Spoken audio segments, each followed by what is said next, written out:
Olá, pessoal, a graça e a paz de Cristo esteja com todos nós, em nome de Jesus. Deixa eu colocar esse paninho aqui, porque às vezes fica dando um lancezinho na live e eu não quero mais que fique dando esse... Fica aparecendo minhas pernas.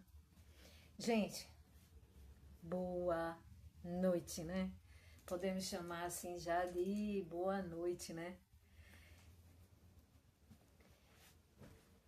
Ao Senhor todo reconhecimento da sua soberania.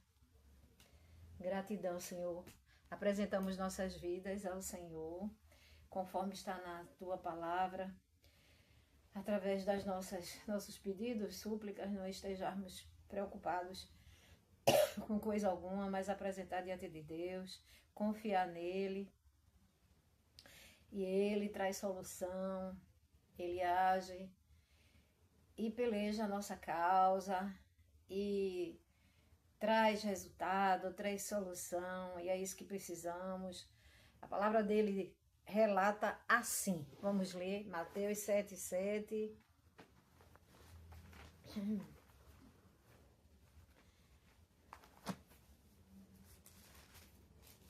Jesus encoraja a oração. Peçam e lhes será dado, busquem e acharão, batam e a porta será aberta para vocês. Pois todo aquele que recebe, que pede, recebe, e que busca, encontra. E a que bate, a porta será aberta. Ou quem de vocês, se o filho pedir pão, lhe dará uma pedra? Ou se pedir um peixe, lhe dará uma cobra, uma serpente? Ora, se vocês que são maus, ele quer dizer o ser humano, né? Vocês que são maus, sabem dar coisas boas aos seus filhos? Quanto mais o nosso Pai Celestial, Pai de vocês que está nos céus, dará coisas boas aos que lhe pedirem. Portanto, tudo aquilo que vos quereis que vos façam, façam a eles também. Quer dizer aqui, porque esta é a lei e os profetas. Ele quer dizer, amados, que a gente deve, em muitas situações da vida... Hoje eu até postei, não sei se foi hoje ou foi ontem, na minha rede social. Eu coloquei assim no Facebook. Se as pessoas no mundo tivessem mais empatia, o que quer dizer isso? Se colocar no lugar do outro, com algumas situações das nossas vidas, se fosse comigo isso, se fosse comigo essa situação, gente, não tem coisa melhor. O próprio Deus, tô vendo um cabelinho aqui arrepiado. O próprio Deus, ele disse, ele relatou através dos seus servos, inspirado o servo pelo Espírito Santo, que é o próprio Deus. Façam os outros, Mateus, que eu acabei de ler, Mateus 7:12. Aquilo que vocês querem que eles vos façam, façam vocês a eles também. Ou seja, se posicione no lugar do seu próximo. Tem uma passagem bíblica que diz assim, que tem muitas pessoas que acusam o outro, e muitas das vezes, outras vezes não, mas tem vezes que o erro está nele, e ele fica apontando o dedo para o olho do próximo, do semelhante. Aí o Senhor diz assim, tire primeiro a trave do teu olho, para que tu possa ver o argueiro no olho do teu vizinho, do teu próximo. Ou seja, ele reconhece o erro do outro, mas não reconhece que ele, muitas das vezes, ele falha, né? Ele está errado e fica apontando o erro para o outro. Então é assim, gente, a vida aqui nessa terra, Deus nos ensina, que é para quê? Qual é a finalidade? É que a gente possa viver uma vida de amor, de tranquilidade, de comunhão, não é? De harmonia mesmo, de paz, não é? Que a pessoa tenha consideração pelo outro, sinta a dor do outro. Tem um versículo que até li hoje, o Espírito Santo me deu para ler, Tiago 4:17.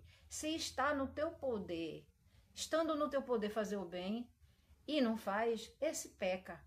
Então o Senhor não quer que ninguém faça o mal, né? Não seja desrespeitoso, não seja negligente. O que é que o senhor... Aí diz assim, ah, é muito fácil a pessoa falar, mas o dia a dia, ficar na teoria. Gente, a teoria, ela foi também usada para... A Bíblia, ela é teórica também nisso. Ela coloca tudo por escrito para a gente se espelhar nela. Para quê? Para ter uma vida melhor, para ter êxito nas coisas, né? Pelo menos a intenção é essa, que a gente seja bem sucedido, que a gente tenha um bom casamento, que a gente crie nossos filhos na presença de Deus, né? Pode até algum se desviar, pode algum não dar tanta importância, né? Tem outro que dá mais a importância, tem mais temor a Deus, mas a intenção é que nós tenhamos uma vida de prosperidade, de saúde. Por quê? Porque nós temos um Deus Todo-Poderoso que peleja por nós. Ele entregou a sua vida, a sua própria vida. Ele mesmo diz, há amor maior que esse, de dar sua própria vida pelo seu amigo, ele chama amigos, né? Com isso ele nos ensina. Eu estava lendo aqui, amados, e Deus me usou, como ele sempre, ele fica me, não é incomodando, ele fica na minha mente. Faça agora desse tema. Aí eu sou obediente, vou e faço. Ele me deu sobre o casamento. Porque ele me deu, usou uma situação X, para que ele chegasse a esse ponto, não é? Ele usou uma situação que, graças a Deus, o meu trabalho está sendo visto e já estão me indicando, um indica, ó, fala com ela é boa nisso, para dar orientação, conselho. Mas Jesus já tinha me dito que eu tenho um ministério de aconselhamento. O Espírito Santo já tinha me revelado. Aí ele diz assim, aquele casal ali, ó, tá precisando ouvir a palavra. Dê lá, vá, fale. Então eu pesquisei aqui sobre o casamento. Eu vou ler para vocês. Agora ele tá me lembrando aqui também, tem uma passagem bíblica que eu preciso ler aqui também.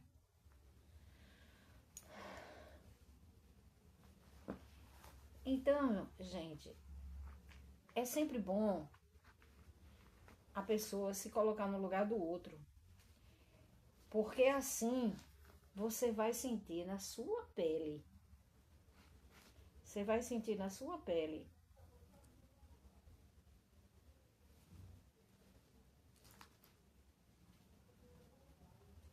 Se fosse comigo, como eu agiria nessa situação? Ia doer muito, como está doendo nele? Ia doer tanto como está doendo em mim? Eu vou saber se está doendo tanto nele, porque em mim está doendo, em mim doeu. Então as pessoas teriam mais cuidado, sabe?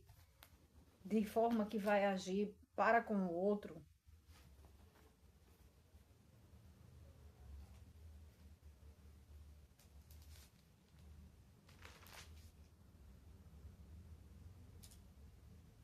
Deixa eu ver aqui onde foi que eu vi. É que assim, o Senhor disse que sobre o casamento não é bom que o homem viva só. Ele disse, far-lhe-ei uma ajudadora idônea.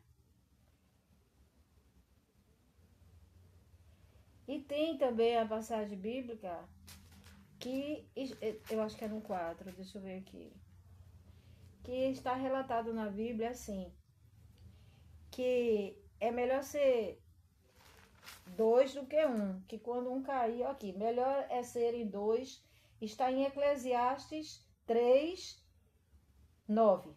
Melhor é serem 2 do que 1, porque tem melhor paga do seu trabalho. Porque se um cair, o outro levanta. Esse cair, o seu companheiro, mas ai do que estiver só. Mas ai do que estiver só, pois caindo não haverá outro que o levante. Também se 2 dormirem juntos, eles se aquentarão, ou seja, se esquentarão, né? Mas um só, como se aquentará.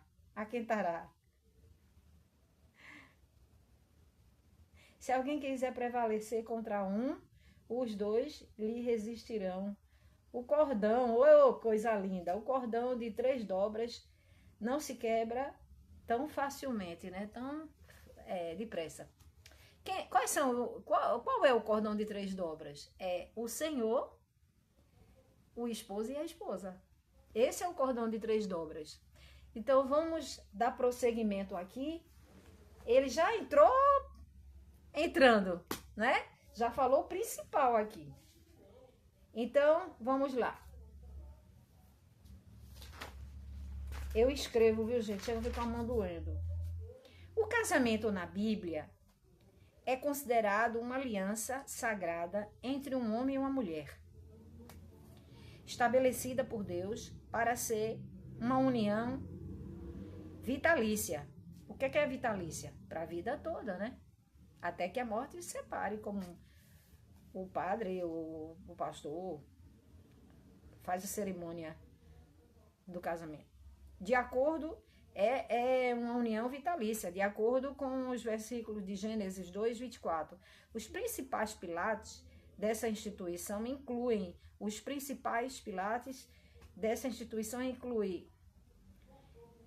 deixar e unir-se.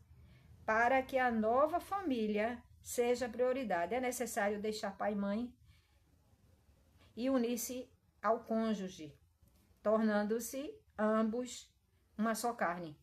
Isso não é figura somente aqui em teoria, não. É na prática mesmo.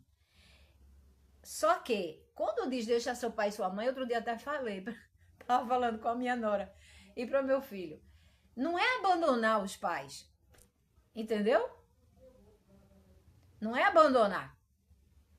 De jeito nenhum, porque se for falar isso para ela abandonar a família dela, ela não abandona, mora no mesmo prédio, vê todo dia.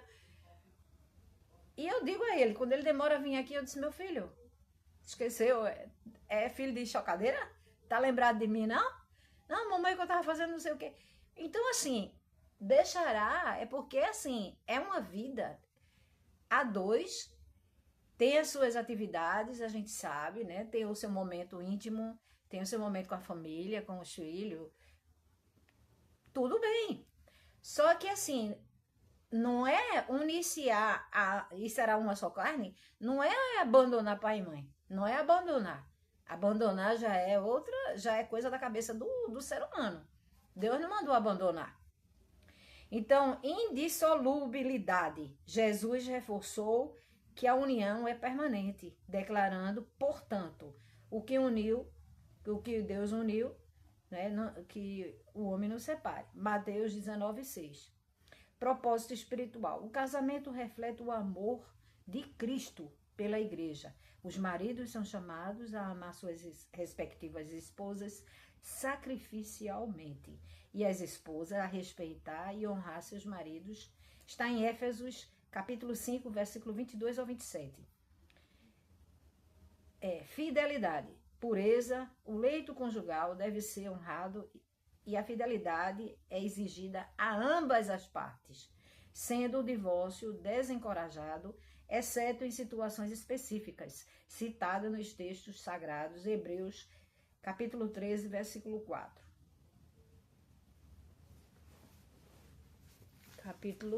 Vamos ver aqui. Esse óculos é horrível. Às vezes eu fico...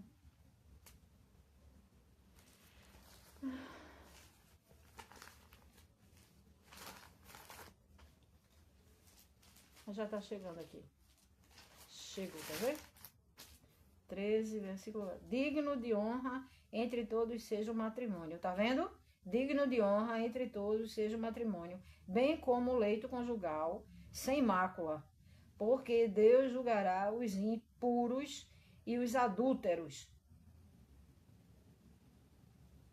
Entendeu? Ou seja, tem que ter fidelidade. Então, onde é que nós estávamos? Gostaria de explorar algum ponto específico como versículo bíblico sobre o amor e respeito. o que a Bíblia diz sobre o propósito do casamento. Isso aqui é se eu quisesse ver mais alguma coisa, orientações sobre a resolução de conflitos, casamento.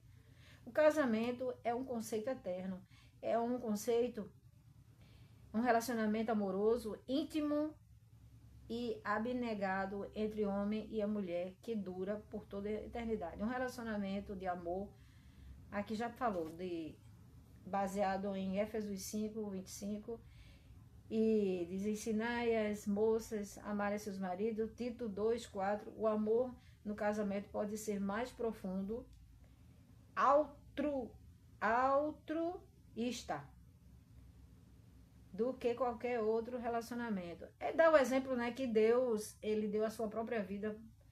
Não existe amor maior do que esse, de dar a vida pelos seus amigos. É esse tipo de amor que Jesus espera de seus seguidores. É a virtude da qual os casais mais precisam. Gente, a gente diz assim, é exagero, mas não é exagero não. Se o casal realmente tiver respeito mútuo e tem preocupação. Gente, olha, eu sei que existe a tarefa do homem. Eu vou entrar aqui numa parte prática, tá certo? Uma parte prática. Não tá aqui em teoria, não. Eu, como experiência própria, e também já vi várias palestras, porque eu sou uma pessoa que Deus me capacitou, graças a Deus. Eu já fui para muitas palestras de casamento, né? Até por uma